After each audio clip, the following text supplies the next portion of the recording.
Se você estuda ou pretende estudar para uma certificação no mercado financeiro, fica comigo porque nesse vídeo eu vou comentar 10 perguntas a respeito de fundos de investimentos. Eu não sei se você sabe, mas fundos de investimentos nas principais certificações, CPA 10, 20 e CEA, é o assunto mais cobrado. E também, porque ele é o assunto mais cobrado, ele é o assunto mais temido pela maior parte das pessoas.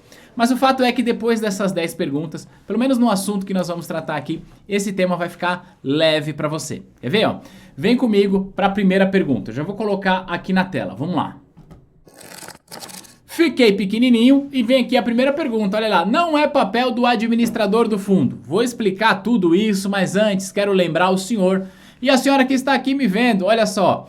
Lembra de dar uma checada se você está inscrito ou inscrita nesse canal, tá bom? E ativa o sininho de notificações para que você não perca nenhum vídeo, porque, como eu costumo dizer, aqui eu ajudo você a ser um profissional e uma profissional de mercado financeiro muito completo, com conteúdos como esse que preparam você para os exames de certificação, mas também tem estudo de caso e tantas outras coisas interessantes para você aumentar o teu repertório no mercado, beleza? Se inscreve e se você gostar desse vídeo, deixa aqui um joinha. Primeira pergunta, olha lá, não é papel do administrador do fundo. Olha só, ela quer saber o seguinte, que não é papel do administrador do fundo. Antes da gente ler as alternativas, vamos lembrar o que é um fundo de investimento. Fundo de investimento é um condomínio de pessoas que têm interesse comum de investimento e para isso elas contratam a prestação de serviço de um administrador de recursos de terceiros que vai prestar esse serviço chamado de administração fiduciária. Esse nome de administração fiduciária vem de confiança, porque olha só, quando você investe em fundo de investimento, você literalmente transfere o seu dinheiro para uma outra pessoa, nesse caso uma empresa, regulado pela CVM, que vai cuidar do seu dinheiro. Então é mais ou menos assim, ó. Suponha que eu, Thiago, sou um gestor ou um administrador de um fundo de investimento, tá? E você gostaria de investir nesse fundo de investimento administrado por mim. O que você faz? Você transfere o dinheiro seu para mim, ou seja, para o fundo. A partir do momento que você transfere, quem vai cuidar disso sou eu. Então existe uma relação de confiança aqui. E essa relação de confiança é prestada por um administrador fiduciário, tá bom? O que o administrador fiduciário faz de maneira bastante simples? Ele é o representante legal do fundo, tá bom? Então, olha só, todo fundo tem um CNPJ próprio, tá? E olha só, o administrador vai ser responsável por esse CNPJ. O administrador de um fundo de investimento, ele vai ser invariavelmente, tá? É importante frisar isso. Ele vai ser invariavelmente uma instituição financeira. Então, um banco pode ser um administrador de fundo, então um banco de investimento, uma corretora, uma distribuidora. Essas instituições, elas podem ser administradores de recursos de terceiros, tá bom? E o que o administrador faz, tá? A questão, ela tá buscando da gente, ó, o que não é papel do administrador. Então, para a gente achar essa resposta, a gente vai lembrar o que o administrador faz. Primeira coisa, ele vai definir a política de investimento do fundo, certo? Que é isso aqui, ó. O administrador define a política de investimento do fundo, porque é o administrador quem vai criar o regulamento do fundo, que é o documento com todas as regras do fundo. Ele cria esse regulamento, registra o regulamento na CVM, tá bom? Para que a CVM autorize essa prestação de serviço. E nesse regulamento, claro, haverá a política de investimento, que é o caminho pelo qual ele pretende seguir ali para trazer os objetivos do fundo, tá bom?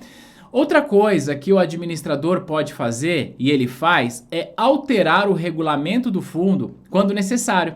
Uma das coisas que eu falei há pouco é que o administrador, ele vai criar o regulamento do fundo. Se ele cria o regulamento, ele também pode alterar o regulamento. Mas calma, que aqui vem o pulo do gato. Olha só, o administrador, ele não pode alterar o regulamento de acordo com a sua conveniência. Não. O administrador, ele vai alterar o regulamento em uma de duas circunstâncias. Circunstância número 1, por deliberação da Assembleia, porque é a Assembleia de Cotistas que é a autoridade máxima no fundo, portanto, é a Assembleia quem delibera uma mudança no regulamento, tá bom? Ou também o administrador vai alterar o regulamento do fundo quando tiver uma mudança na regulação e, portanto, será necessária uma mudança. Deixa eu te dar um exemplo. Imagina que nós estamos falando aqui de um fundo de renda fixa. E esse fundo de renda fixa, hoje, por regra da CVM, que é o órgão regulador, precisa investir no mínimo 80% do patrimônio do fundo em ativos de renda fixa. Tá? Essa é a regra que a CVM impõe lá na instrução 555, tá bom? Agora, se a CVM resolve mudar essa regra e ela diz assim, olha, agora um fundo de renda fixa tem de ter no mínimo 90% em renda fixa. Se a CVM faz isso, é necessário alterar o regulamento do fundo para cumprir essa nova exigência. Então, só quero que você entenda o seguinte, que a alteração do regulamento é função sim do administrador, porém não é uma decisão do administrador. A decisão de mudar é da Assembleia ou a necessidade de mudar em razão de mudança de regulação, tá bom? Então, isso aqui é uma função do administrador, portanto, para essa questão a alternativa está errado. E o administrador, ele é o responsável do fundo perante os órgãos legais. Perfeito, o administrador vai ser responsável do fundo perante a CVM, por exemplo, tá bom? Então isso aqui é a função do administrador, portanto essa alternativa está errada. A alternativa correta dessa questão é a alternativa A, que fala assim, ó, garantir os recursos aplicados no fundo. O administrador não garante nada. Quando você investe o seu dinheiro em um fundo de investimento, ele vai ser investido no mercado e não tem nenhum tipo de garantia. Um fundo de investimento, como qualquer outro instrumento, é um instrumento de investimento que possui riscos, tá bom? E não conta com nenhuma garantia. Não tem garantia do FGC, não tem garantia do administrador, muito menos garantia da CVM, muito menos garantia da Anbima. Então não existe garantia em um fundo de investimento. E por que não existe garantia em fundo de investimento? É correto dizer que não é papel do administrador do fundo garantir os recursos aplicados no fundo. Por isso, nesse simuladinho aqui, a alternativa correta é a A. Segunda questão aqui, ó, que vai falar pra gente sobre fundo imobiliário. O imposto de renda cobrado em aplicações realizadas por pessoa jurídica em fundo imobiliário deve. Então vamos lá. Primeiro, vamos lembrar algumas regras do fundo de investimento imobiliário. Uma informação importante para você. Fundo de investimento imobiliário não cai na prova da CPA 10, tá? Cai só na CPA 20 e em diante. Mas eu vou te explicar aqui, independente de qual seja a certificação que você está estudando. Primeiro, regra para o fundo de investimento imobiliário. A única alíquota possível é 20%, tá? A única possível é 20%. Portanto, ó, alternativa A está errado e a alternativa C também está errado. Agora eu quero explicar mais sobre as regras do fundo de investimentos. Existem duas formas de você ganhar dinheiro com o fundo de investimento. Nós temos aqui, ó, o ganho de capital. Então eu vou escrever assim, ó, ganho de capital. E nós temos aqui, ó, o rendimento. Essas são as duas formas que você pode ganhar dinheiro ao investir em um fundo de investimento imobiliário. Bom, o que é ganho de capital? É você comprar a cota por 10 e vender ela por 20. Ou seja, comprar ela barato e vender mais caro do que você comprou. 10 e 20, claro, são apenas a título de exemplo. Rendimento é quando você recebe os proventos daquele fundo. Deixa eu te explicar o que são esses proventos. Um fundo de investimento imobiliário, em sua maior parte, não são todos, mas em sua maior parte, são fundos que vão investir em imóveis, imóveis físicos.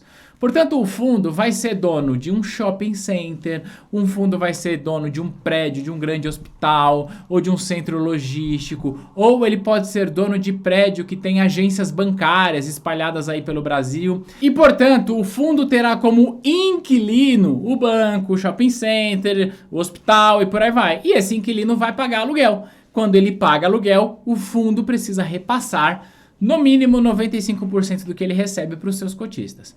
Isso aqui é o rendimento, tá bom? Esse é o primeiro ponto que eu quero que você entenda. Fundo de investimento imobiliário, existem duas formas de você ganhar dinheiro. Ganho de capital e rendimento. A única alíquota possível vai ser 20%, tá bom? O que acontece é que a pessoa física, então eu vou escrever aqui, ó. A pessoa física, ela pode estar isento de imposto de renda no rendimento. Veja, isso que eu estou te explicando não é o assunto dessa questão, porque essa questão é clara em perguntar pra gente sobre pessoa jurídica. Mas eu quero que você aprenda o conteúdo, não quero que você saia decorando as coisas. Então a pessoa física, ela pode estar isento de pagar imposto quando do rendimento. E qual que é a regra para isso? Para que uma pessoa física esteja isento de pagar imposto de renda no rendimento, acontece o seguinte: esse fundo de investimento precisa ser negociado na bolsa de valores ou no mercado de balcão. Então essa é a primeira regra. A segunda regra, o fundo tem de ter mais do que 50 cotistas. E a terceira regra é que esse investidor pessoa física não pode ter mais do que 10% das cotas do fundo. Na maior parte das vezes, quando você compra a cota de fundo de investimento sendo pessoa física, você vai estar isento de imposto de renda. Na maior parte das vezes. Porque na maior parte das vezes atende esses 3 critérios. Mas é importante você ler o critério, tá? Para que você entenda que em alguns cenários a pessoa física não vai pagar imposto de renda sobre o rendimento. Fechado? Agora que você entendeu toda a regra de tributação, vamos lá ler a alternativa que pode ser a correta. Olha só. Alternativa B. Deve incidir sobre os ganhos de capital e sobre os rendimentos a uma alíquota de 20%. Essa aqui é a resposta correta, porque estamos falando de pessoa jurídica. Pessoa jurídica sempre vai pagar 20%, tá bom? Então, a alternativa B é a correta. Alternativa C, incidir somente sobre os ganhos de capital a uma alíquota de 20%. Não. Isso aqui se aplicaria à pessoa física e ainda obedecendo aquelas 3 regrinhas que eu falei. Por isso essa aqui está errado. Alternativa correta B. Vamos lá para mais uma pergunta. A política de investimento de um fundo de renda fixa de gestão passiva normalmente contempla as estratégias que buscam ganhos por meio de... Então vamos lá. Um fundo de investimento ele pode ter 2 tipos de gestão. Ele pode ter o tipo de gestão ativa e o tipo de gestão passiva. Um fundo de investimento que possui gestão ativa é aquele fundo que busca superar o seu benchmark em performance. O que isso significa? Olha só, todo fundo de investimento tem um benchmark, que pode ser o CDI, que pode ser o Ibovespa, que pode ser o IMAB, enfim, pode ser qualquer benchmark. Um fundo de gestão ativa é aquele fundo que sistematicamente busca superar o seu benchmark. É mais ou menos assim, o gestor do fundo fala, eu estou apostando uma corrida aqui com o benchmark. Se o meu benchmark é o Ibovespa. Se o Ibovespa der 10%, eu fundo vou querer dar 12%, 13%, 14%, enfim, vou querer entregar mais, porque eu tenho uma gestão ativa. Ativa quer superar o benchmark. Agora o fundo que tem gestão passiva, ele é mais suave na nave, ele é sossegadão, ele quer acompanhar o benchmark. Então olha, eu tenho gestão passiva no Ibovespa. Ah é? Então o que você quer fazer? Eu só quero entregar rentabilidade perto do Ibovespa, só isso. Se o Ibovespa der 10 e eu entregar ali 9,8, eu tô feliz, porque eu tô perto dele. É isso, tá? Então anota aí, o fundo de gestão ativa quer superar. O fundo de gestão passiva quer acompanhar o benchmark. Sacou? Vamos ver essa questão? Olha só, a política de investimento de um fundo de renda fixa e gestão passiva normalmente contempla estratégias que buscam ganhos por meio de alternativa A, estratégias com derivativos para posicionamento da carteira. Isso aqui está errado, tá? Olha só, estratégias com derivativo para posicionamento é quando o gestor do fundo vai usar o mercado de derivativos para fazer alavancagem, para se posicionar em uma certa tese de investimento, contando aí com a valorização ou desvalorização dos ativos e tentar ganhar dinheiro com isso. Quem vai fazer isso é o fundo com gestão ativa. O fundo com gestão passiva, ele vai usar derivativos somente para proteger a carteira, fazendo o que a gente chama de hedge. Hedge escreve assim, ó, H-E-D-G-E. O termo hedge é um termo utilizado no mercado financeiro para falar de proteção. E um fundo com gestão passiva vai usar derivativos só para fazer hedge, ou seja, para se proteger. Por isso está errado. Alternativa B, aposta na direção das taxas de juro futuro. Não, olha só, como assim? Aposta na direção das taxas de juro futuro. Então quer dizer, em qual direção? Se ele quer apostar na direção contrária da taxa, não está muito claro, né? Porque um fundo que tem gestão passiva, ele não tende a apostar na direção contrária, porque isso acontece também, tá? Há fundos que investem, que apostam, por exemplo, na queda de taxa de juros e por aí vai. Então, não necessariamente, tá bom? Aposta na mudança da volatilidade? Também não. Um fundo de renda fixa, ele não tá afim de ficar operando volatilidade, tá? A operar volatilidade é uma coisa mais arrojada, por assim dizer. E um fundo de renda fixa de gestão passiva, ele é super controlado, super controladinho ali, tá bom? Alternativa correta é a alternativa D. Operações que visam proporcionar rentabilidade mais próxima possível do benchmark. Olha que definição linda, redondinha, do jeitinho que eu expliquei. Correto. Vamos para mais uma? Ó, um cliente investe em um fundo de renda fixa buscando replicar o IMAB. IMAB é um benchmark bastante importante do nosso mercado, tá? Nesse caso, ele está investindo em... Vamos lá lembrar o que é o IMAB. O IMAB chama IMA porque é Índice de Mercado Ambima, por isso chama IMA, tá bom? A Ambima criou esse índice com o objetivo de trazer para o mercado um espelho do resultado de você investir em títulos públicos federais, tá bom? E aí dentro da família IMA, que é esse indicador, a gente vai ter o IMA-S, a gente vai ter o IMA-B, a gente vai ter o IRFM. Então tem alguns indicadores dentro da família IMA. Aquele que a gente mais usa, que é mais usado, é o IMA-B. Por quê? O IMA-B, ele é um indicador que mostra pra gente o desempenho médio de uma carteira teórica composta por títulos públicos federais que são indexados à inflação, ou seja, as NTNs-B. Então olha só, o IMA-B tem o nome de IMA-B por quê? Porque ele quer refletir uma carteira teórica de NTN-B. Então tem um B aqui e tem um B aqui, tá bom? Então é como se ele estivesse olhando, olha, o IMA-B rendeu X% aí nos últimos períodos. Então é isso que ele vai fazer, tá? A NTN-B rendeu X% nos últimos períodos. Vamos lá. O cliente que investe em um fundo de renda fixa que busca replicar o IMA-B, ele está investindo em, vamos lá, alternativa A, em um fundo que busca replicar uma carteira composta por NTN-B e, por isso, está buscando ganhar acima da inflação. Perfeito, a NTN-B, por isso chama IMA-B, alternativa A é a correta. Alternativa B, em um fundo que busca replicar uma carteira composta por NTN-B e por isso está ganhando buscar de acordo com a alta da taxa de juros. Não, o que seria ganhar com a alta da taxa de juros seria se fosse LFT, se fosse Tesouro Selic. Aí não seria IMA-B, seria IMA-S, porque o IMA-S é um índice composto por LFT ou também chamado de Tesouro Selic. Tesouro Selic, por isso que é S, tá? Então tá errado. Alternativa C, em um fundo que busca replicar uma carteira composta por LFT, tá errado, né? E alternativa D, em um fundo que busca replicar uma carteira composta por LFT, também está errado. Vamos lá para mais uma? Olha só, considere os fundos referenciados DI abaixo. Aí tem uma tabela e a pergunta pede assim: podemos afirmar que o fundo mais aderente ao seu objetivo é o fundo...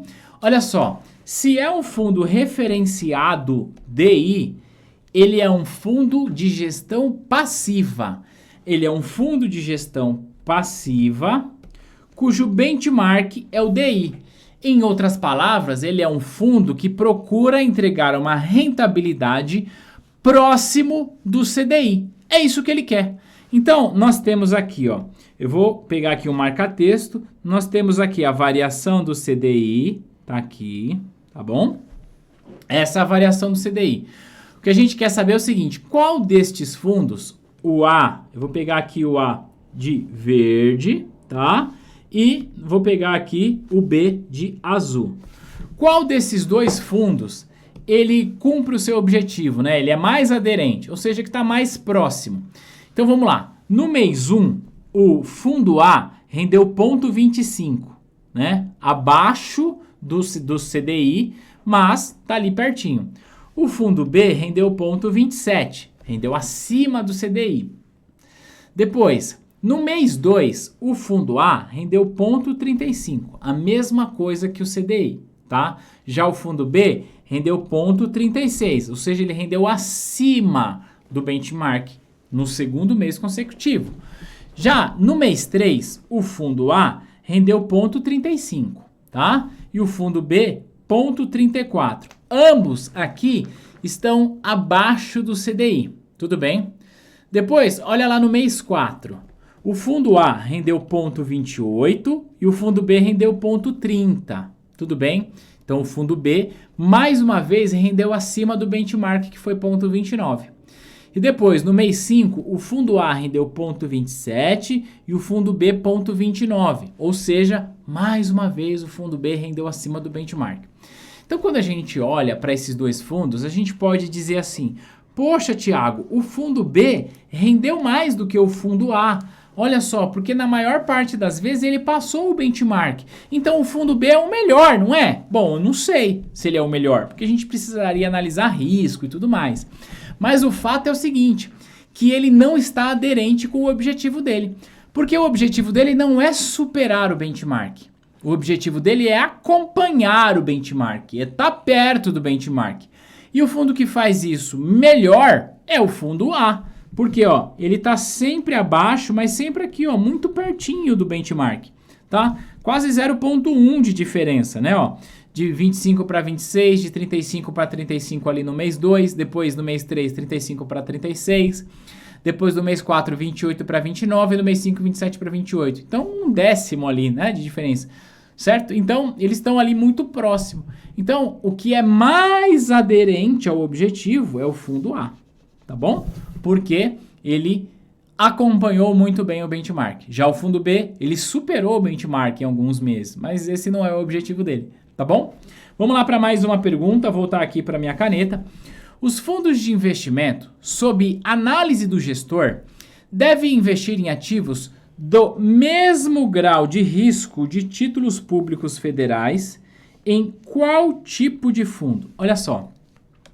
Lá nos fundos de renda fixa, existem algumas classificações para os fundos de renda fixa. A gente tem o referenciado, a gente tem o curto prazo, a gente tem o dívida externa e a gente tem o simples, tá? Qual que é a regra para um fundo de renda fixa chamado fundo de renda fixa simples? O fundo de renda fixa simples precisa investir, no mínimo, 95% do patrimônio do fundo em títulos públicos federais ou em títulos privados cuja classificação de risco seja igual ou melhor do que a classificação de risco do governo. Então, olha só, deve investir em ativos de mesmo grau de risco dos títulos públicos federais, tá? Então, olha só, nós estamos falando aqui do fundo de renda fixa simples, porque essa é a regra dele. No mínimo 95% em títulos públicos, no mínimo 95% em títulos públicos ou em títulos privados, desde que a classificação de risco do emissor seja a mesma do governo, tá bom? Então, alternativa D é a correta. Alternativa A, fundo de renda fixa dívida externa, não pode ser correto, porque o fundo de dívida externa, ele prevê que o fundo deve investir no mínimo 80% do seu patrimônio em títulos do governo federal emitidos fora do Brasil, tá? Então não fala de emitir em ativos do mesmo grau de risco, porque é direto em títulos públicos. O fundo renda fixa a curto prazo também não é, porque a regra do fundo de curto prazo está relacionada ao prazo dos títulos, não ao emissor, tá bom? Então tá errado. E o referenciado não é, porque o referenciado é no mínimo 95% do seu patrimônio em ativos que façam referência direta ou referência sintética ao índice do fundo, tá bom? Então não faz sentido dizer que tem de ser mesmo grau de risco dos títulos públicos. A única correta é renda fixa simples. Vamos lá para mais uma? Com relação às modalidades, os fundos. Alternativa A, os fundos multimercados são fechados? Não, isso não é verdade, tá? É claro, pode ser que tenha algum fundo multimercado fechado, pode ser. Mas o fato é que, via de regra, o fundo multimercado é um fundo aberto, tá bom? Ele é aberto porque tem as regras lá de entrada e saída, então tá errado. Alternativa B. Os fundos exclusivos são voltados para um segmento de mercado, como empresas do segmento de energia elétrica. Tá errado, tá? O fundo exclusivo, ele é voltado para atender um único investidor. E esse investidor é investidor profissional. Não está relacionado com o segmento. Tudo bem? Então tá errado. C. Fundo fechado são aqueles em que o cotista pode resgatar as suas cotas somente ao término do prazo de duração do fundo. Essa é a resposta correta, tá? No fundo fechado, tem a data para entrar e tem a data para sair via resgate, tá? E essa data é só no vencimento do fundo. Eu vou falar mais sobre isso daqui a pouquinho. Antes, vamos ler a alternativa D. Os fundos de renda variável, por determinação legal, não pode comprar outras cotas de outros fundos. Está errado. O fundo de renda variável pode comprar cotas de outro fundo. Isso é tão verdade que nós temos inclusive o FIC-FIA, que é Fundo de Investimento em Cotas de Fundos de Investimentos em Ações. Esse fundo vai investir ali no mínimo 95% do PL, tá? Em cotas de fundos de investimentos. Então isso aqui está completamente errado. Eu quero explicar para você melhor a alternativa C. Dos fundos fechados são aqueles em que podem resgatar as suas cotas somente ao término do prazo de duração. É o seguinte, é verdade que a gente diz que o fundo fechado só tem resgate lá no vencimento dele. Mas cuidado para você não confundir resgate com liquidez. O fundo fechado, ele pode ter liquidez a qualquer momento. O que ele não tem é resgate. São coisas diferentes. Eu vou te explicar, dando inclusive exemplo de um fundo que nós já estudamos aqui nessa aula, que são os fundos de investimentos imobiliários. O fundo de investimento imobiliário, ele é um fundo fechado, por definição. Só que o investidor, ele pode resgatar o dinheiro dele a qualquer momento. Ele não pode resgatar as cotas. Tiago, não entendi. Qual que é a diferença? É o seguinte, deu até uma estralada aqui nos meus dedos, né? A diferença é a seguinte. Vamos supor que você comprou uma cota de um fundo de investimento imobiliário. Sei lá, vamos supor que você comprou o BBPO11. Que, aliás, ó, não sei se você sabe, esse BBPO11 é um fundo de investimento imobiliário que ele é proprietário de muitas agências do Banco do Brasil. Portanto, o inquilino dele é o Banco do Brasil, tá? Só título de curiosidade. Então, o Banco do Brasil paga ali aluguel todos os meses para ele das agências que estão instaladas na propriedade desse fundo. Imagina que você comprou cota do BBPO11 e você queira sair do BBPO11. Você quer o seu dinheiro de volta. Você não pode ir até o gestor e falar assim, gestor, me devolve o meu dinheiro. E o gestor fala assim, não vou te devolver o dinheiro. Se vira com o mercado. O que você vai fazer? Você vai vender as suas cotas no mercado secundário. Então você vai oferecer para mim e vai dizer assim, Tiago, eu tenho umas cotas aqui do BBPO11, você quer comprar de mim? Eu falo, legal, o preço é esse, toma aqui o dinheiro, você me dá as cotas. Claro, não é uma relação tão simples assim, tá? No caso desse fundo especificamente, de tantos outros imobiliários, você negocia ele na Bolsa de Valores. Mas olha só, eu quero explicar para você não confundir. Resgate é quando você vai ao emissor e devolve as cotas e pega o seu dinheiro. No fundo fechado, não tem resgate. Não tem. Só no vencimento do fundo. Beleza? Agora, no fundo fechado, pode ter liquidez, que é você pegar suas cotas e vender para outro investidor no mercado secundário. Tá bom? Então, cuidado para não confundir. Não tem resgate, é verdade, mas tem liquidez. Mas a questão não trouxe esse assunto, mas eu quis enriquecer seu repertório aqui para você manjar dos Paranauê, beleza? Tá gostando dessas questões? Tá ficando claro para você? Deixa aqui nos comentários que eu quero saber sua percepção, tá bom? Vamos lá. O investidor adquiriu cotas de um fundo de renda variável no valor de R$200 mil e, após 60 dias, as vendeu por 220 mil, tá? Nesse caso, o agente responsável pelo recolhimento dos tributos é... Bom, essa é uma questão que está trazendo para a gente um jeito diferente de perguntar quem é que recolhe o imposto de renda em fundo de investimento. Quem é responsável por recolher o imposto de renda em fundo de investimento é o administrador, ponto final, tá? Não é o gestor, tá bom? Não é o custodiante. Agora tem um ponto muito importante. Se é um fundo negociado em bolsa, tá? Quais são os fundos que são negociados em bolsa de valores? Os ETFs e os FIIs, fundo imobiliário. Se estamos falando desses dois fundos, em caso de ganho de capital, quem recolhe é o investidor via DARF, tá? Agora, se estamos falando de quaisquer outros fundos, aí quem vai recolher o imposto de renda é o administrador, tá bom? Então, é importante separar esses dois aí. Vamos lá para mais uma. Analise as afirmações sobre aplicações financeiras. Um fundo de ações será tributado no resgate e, em maio e novembro, a alíquota de 15%. Tá errado, produção, tá errado. Por quê? Porque fundo de ações não tem come-cotas, não tem. Fundo de ações é 15% no resgate e fim de papo, papai. Beleza? Então tá errado. Alternativa B. A cobrança do IR em fundos de investimento afeta a quantidade de cotas e não o valor da cota correto. A cobrança de IR em fundo de investimento é chamada no mercado de come-cotas. Ó o que eu tô falando. Presta atenção aqui que eu tô falando. Come-cotas. Tô brincando com você, dizendo que é come-cotas, por quê? Toda vez que o investidor vai pagar o imposto de renda, ele sente uma diminuição na quantidade, porque ele vai lá e come as cotas do investidor. Então ele afeta a quantidade, nunca o valor. Então tá certo. Um fundo de curto prazo terá sua alíquota de come-cotas sempre 20%. Resposta correta. Ó, fundo de curto prazo, o come-cotas é sempre 20%. Não tem conversa. É 20% e fim de papo. Beleza? Ah, mas e se o investidor ficou 10 anos no fundo de curto prazo e tá lá pagando come-cotas? Aí eu vou falar o seguinte, se o investidor ficou 10 anos no fundo de curto prazo, você atendeu ele errado. Não é possível que você não viu que o teu cliente está fazendo essa baboseira com o dinheiro dele.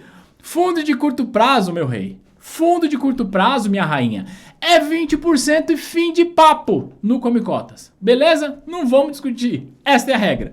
E depois, longo prazo terá a alíquota de 15%. Resposta correta também. Está correto o que se afirma nos itens 1? Nos itens 1? Não. O item 1 está errado. E ó, aqui vem o pulo do gato para você, ó. Pulo do gato. Como é que funciona esse pulo do gato aqui? Na sua prova de certificação, provavelmente você verá perguntas como essa, que tem lá itens 1, 2, 3 e 4. Ou 1, 2, 3, 4 e 5, enfim. E você precisa falar o que está certo e o que está errado. Vou te dar o pulo do gato que, ó, depois dessa dica, você vai lá na tua prova, você vai matar umas 3, 4 questões só com essa dica. Vem comigo. Olha só. Suponha que a gente está aqui analisando a questão e a gente tem certeza que a alternativa A está errada. A gente já sabia disso. Então, ó, o item 1 está errado. Então, o que você vai fazer antes de ler a segunda, a terceira e a quarta?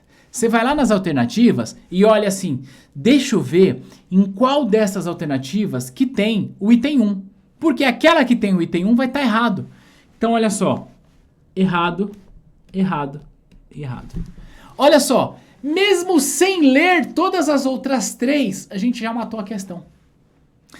Por que é importante você usar esse recurso na prova? Porque aqui eu expliquei para você os 3, né? Eu falei, tá certo, tá certo e tá certo. Mas vamos supor que por alguma razão, sei lá, você ficou com dúvida no segundo. E você fala, poxa vida, eu tô com dúvida nesse segundo. Tá bom, deixa eu ir lá ver as alternativas. Se tiver alguma alternativa com item 1, eu desconsidero, viu?